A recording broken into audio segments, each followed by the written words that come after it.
1,10,000 kilometre की rail पटरी का नेटवर्क है। सीबीआई, एनआईए, रेल पुलिस और गृह मंत्रालय चारों बड़ी शिद्दत के साथ इसके प्रोटेक्शन की हम स्कीम भी बना रहे हैं और आगे पर कोई सैबोटेज की घटना न हो इस पर क्रियान्वयन कर रहे हैं।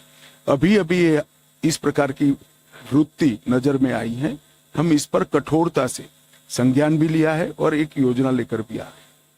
93। सर नमस्ते, मैं अखिलेश शर्मा, एनडीटीवी से। 3 आपराधिक कानूनों में बदलाव किया गया है। जो अंग्रेजों के जमाने से चले आ रहे कानून थे उनको बदल दिया गया।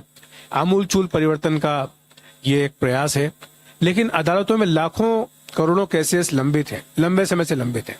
तो इनका जमीन पर कब तक असर देखने को आएगा? आम आदमी को न्याय कब तक मिल पाएगा?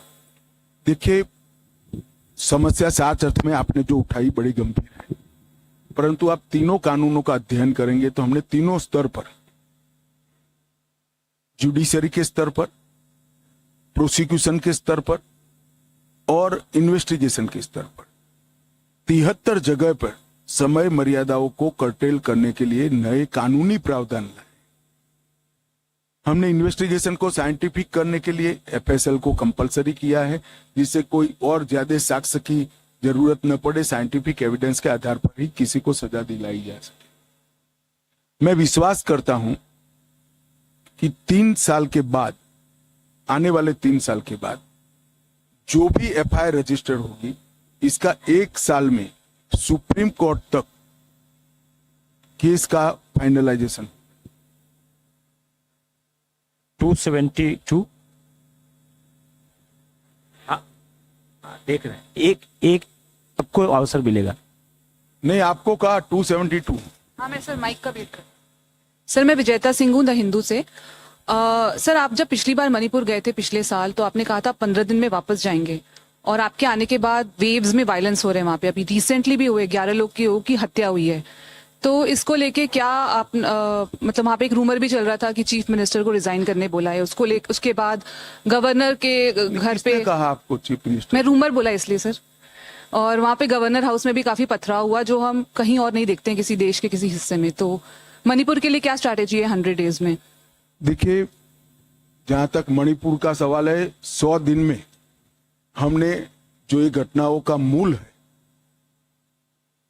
भारत म्यांमार सीमा, इसका फेंसिंग शुरू कर दिया है। 30 किलोमीटर फेंसिंग समाप्त हो चुका है और पूरी 1500 किलोमीटर से ज्यादा जो सीमा है, इसको फेंसिंग करने का बजट भारत सरकार ने अप्रूव कर दिया है। 1 नंबर 2, हमने वहां पर स्ट्रेटेजिक जगहों पर सीआरपीएफ को सफलतापूर्वक लॉन्च करने का कार्यक्रम भी समाप्त कर दिया है। नंबर 3, हमने जो घुसपैठ होती थी उसको रोकने के लिए म्यांमार और भारत के बीच में जो आवाजाही का एक समझौता था, उसको भारत की ओर से रद्द कर सिर्फ वीजा के बेस पर ही आ जा सकेंगे, ये कानून भी लाए हैं। नंबर 4, कई सारे सुरक्षा लैप्सिस थे, मतलब छिद्र थे इतनी बड़ी सीमा पर, उसको पूरा करने का काम भी किया गया है।